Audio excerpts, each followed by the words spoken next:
இந்தியாவின் 9வது பிரதமராக பணியாற்றிய மிக சிறந்த சோசியலிச அரசியல் தலைவரான சந்திரசேகர் அவர்களின் சரித்திரத்தை இன்றைய சான்றோர் சரித்திர நிகழ்ச்சியில் நினைவு கூறுவதில் பெருமையடைகின்றோம்.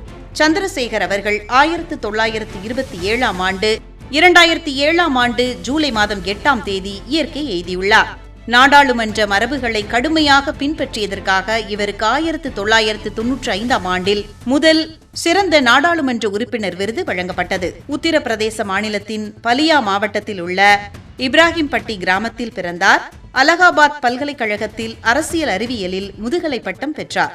மாணவர் பருவத்தில் இருந்தே ராம் மனோகர் லோஹியா மற்றும் ஆச்சாரிய நரேந்திர தேவ் ஆகியோரின் கொள்கைகளால் ஈர்க்கப்பட்டு சோசியலிச இயக்கத்தில் இணைந்தார்.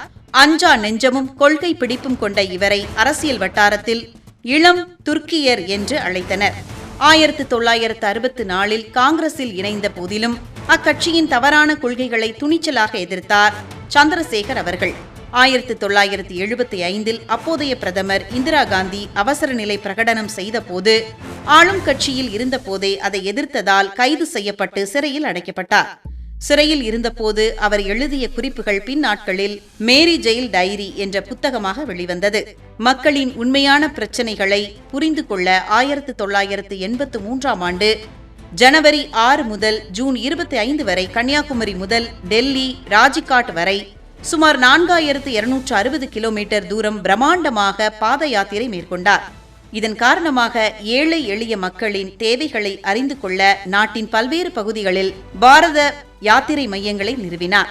மத்தியில் நிலவிய அரசியல் உறுதியற்ற சூழலில் காங்கிரஸ் கட்சியின் வெளி ஆதரவோடு 1990ஆம் ஆண்டு நவம்பர் மாதம் 10ஆம் தேதி இந்தியாவின் பிரதமராக பொறுப்பேற்றார். வெறும் 7 மாதங்கள் மட்டுமே பதவியில் இருந்த போதிலும் அவர் எடுத்த சில துணிச்சலான முடிவுகள் முக்கியமானவை. இந்தியா மிக கடுமையான பொருளாதார நெருக்கடியை சந்தித்த அந்த நேரத்தில் நாட்டின் தங்கத்தை வெளிநாடுகளில் அடகு வைத்து இந்தியாவின் பொருளாதார நம்பகத்தன்மையை காப்பாற்றினார் சந்திரசேகர் அவர்கள். பிற்காலத்தில் இந்தியாவின் நிதி அமைச்சராகவும் பிரதமராகவும் உயர்ந்த மன்மோகன் சிங் மற்றும் யஷ்வந்த் சின்ஹா போன்ற பொருளாதார அறிஞர்களை முக்கிய பொறுப்புகளுக்கு கொண்டு வந்தார். மார்ச் 1991ஆம் ஆண்டில் காங்கிரஸ் கட்சி தனது ஆதரவை வாபஸ் பெற்றதால் தனது பதவியை ராஜினாமா செய்தார் சந்திரசேகர் அவர்கள். புதிய தேர்தல் முடியும் வரை தற்காலிக பிரதமராக நீடித்து 1991இல் ஜூன் மாதம் 21ஆம் தேதி பதவியில் இருந்து விலகினார் சந்திரசேகர் அவர்கள். இந்தியாவின் 9வது பிரதமராக பணியாற்றிய மிக சிறந்த சோசியலிச அரசியல் தலைவரான சந்திரசேகர் அவர்களின் சரித்திரத்தை இன்றைய சான்றோர் சரித்திர நிகழ்ச்சியில் அறிந்து கொண்டதில் மிக்க மகிழ்ச்சி அடைகின்றோம்.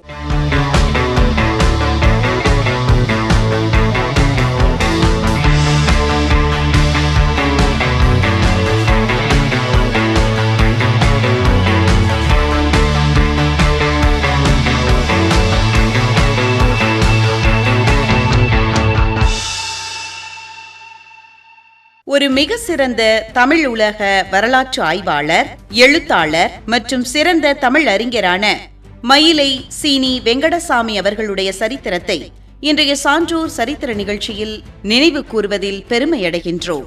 மயிலை சீனி வெங்கடசாமி அவர்கள் 1900இல் டிசம்பர் மாதம் 16ஆம் தேதி அன்று சென்னையின் மயிலாப்பூர் பகுதியில் பிறந்துள்ளார். 1980ஆம் ஆண்டு ஜூலை மாதம் 8ஆம் தேதி இயற்கை எய்தியுள்ளார். இலக்கியம், தொல்லியல், கல்வெட்டு மற்றும் பண்பாடு ஆகியவற்றின் அடிப்படையில் தமிழக வரலாற்றை மிக சரியாக கட்டமைத்த பெருமை இவருக்கு உண்டு. இவரது தகப்பனார் சித்த மருத்துவர் சீனிவாசன் ஆவார். இவர் தொடக்கப்பள்ளி ஆசிரியராக பல ஆண்டுகள் பணியாற்றினார். இலக்கியம், தொல்லியல், கல்வெட்டு மற்றும் பண்பாட்டு ஆகியவற்றின் அடிப்படையில் தமிழுக்கு பௌத்த மற்றும் சமண சமயங்கள் ஆற்றிய பங்களிப்புகள் குறித்து இவர் எழுதிய நூல்கள் மிக முக்கியமானவை. கிறிஸ்துவமும் தமிழும், பௌத்தமும் தமிழும், சமணமும் தமிழும், தமிழ் வளர்த்த கலைகள், களப்பிரர் கால தமிழகம், இலங்கையில் தமிழர் ஆகிய நூல்கள் மயிலை சீனி வெங்கடசாமி அவர்கள் எழுதிய முக்கிய நூல்களாகும். பல்கலைக்கழக பேராசிரியர்களுக்கு இணையாக தனது சொந்த முயற்சியால் ஓலை சுவடிகளை தேடி ஆய்வுகள் செய்தார். மதுரை காமராசர் பல்கலைக்கழகம் இவருக்கு தமிழ் பேரவை செம்மல் என்ற பட்டத்தை வழங்கி சிறப்பித்தது. இவருடைய சிறப்பான பணிகளுக்காக ஆராய்ச்சி பேரறிஞர் என்றும் அழைக்கப்பட்டார். மிக சிறந்த தமிழ் உலக வரலாற்று ஆய்வாளர், எழுத்தாளர் மற்றும் சிறந்த தமிழ் அறிஞரான மயிலை சீனி வெங்கடசாமி அவர்களுடைய சரித்திரத்தை இன்றைய சான்றோர் சரித்திர நிகழ்ச்சியில் அறிந்து கொண்டதில் மிக்க மகிழ்ச்சி அடைகின்றோம்.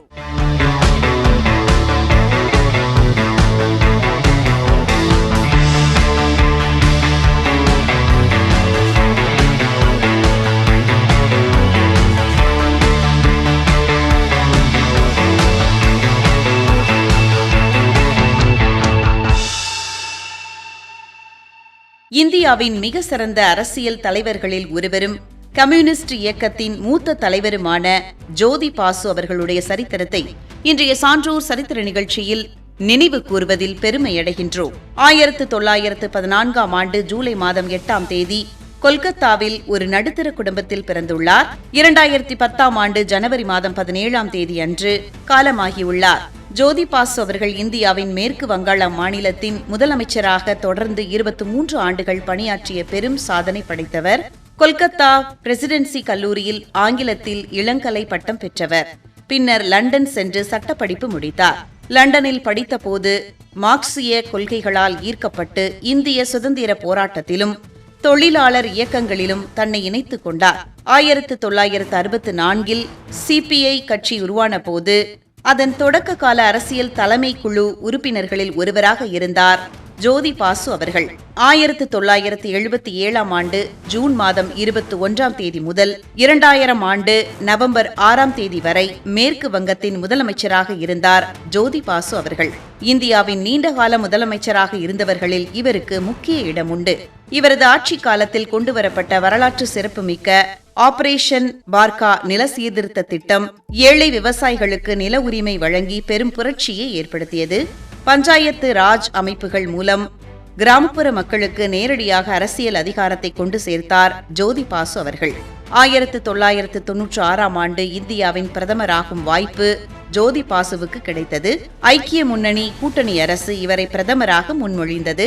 ஆனால் அவரது கட்சியின் மத்திய குழு அரசாங்கத்தில் பங்கேற்க வேண்டாம் என முடிவெடுத்ததால் அவர் பிரதமர் பதவியை ஏற்கவில்லை. இதனை பின்னர் அவரே ஒரு வரலாற்று தவறு என்று குறிப்பிட்டார். தனது வாழ்நாளுக்கு பிறகும் பயன் தரும் வகையில் அவர் தனது உடலை மருத்துவ ஆராய்ச்சிகளுக்கு தானமாக வழங்கியிருக்கிறார்.